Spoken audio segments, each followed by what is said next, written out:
તો ઘરે જઈને પણ જ્યારે બાળક અને મા છે અને બાળકના પિતા છે તો ફ્લો તો આવવાનો છે મળવા માટે, આનંદ વ્યક્ત કરવા માટે.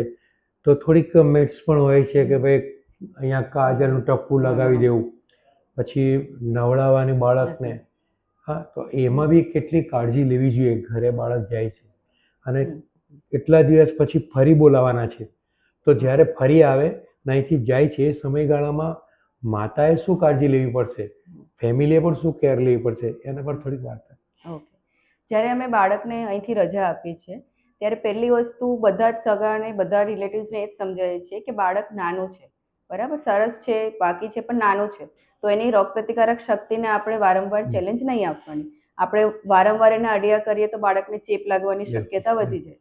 સો ઘણા બધા રિલેટિવ્સ મળવા આવે, કશો વાંધો નહીં, ખુશીનો માહોલ છે, બધા લોકો આવવાના છે, પણ બાળકને વારંવાર ટચ નહીં કર્યા કરવાનું.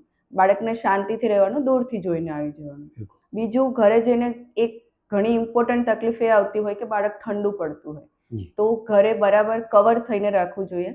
હાથ પગના મોજા છે, ટોપી છે, ઉપરથી બાળકને એક કવર કરીને રાખવાનું કે જેથી બાળક ઠંડુ ના પડી જાય. દર 2 થી 3 કલાકે બાળકને ધાવણ જવું જોઈએ. જ્યારે પણ બાળક થોડા ટાઈમે એવું થશે કે જાતે જ ભૂખ્યું થઈને માગશે, એ ટાઈમે આપણે એને ધાવણ આપવાનું છે, બરાબર. બીજું ઘણું એવું થશે કે કાજલ લગાવવા માટેના ઘણા સગાઓ આવશે કે તું આંખમાં કાજલ લગાવ, તું કાનમાં કાજલ લગાવ, બરાબર. કાજલ એપ્લિકેશન ઓલવેઝ અવોઇડ કરવાની, કાજલ નહીં લગાવવાની, બીકોઝ કાજલ આપણે બહારથી લાવેલી વસ્તુઓ છે, જે આંખમાં જશે તો આંખમાં ઇન્ફેક્શન કરે છે. નાના બાળકને કંજક્ટિવાઇટિસ થઈ શકે, નાના બાળકને ટ્રેકોમા થઈ શકે, આ બધી તકલીફો કાજલથી આવે. સો કાજલ બિલકુલ આંખમાં લગાવવાની નહીં.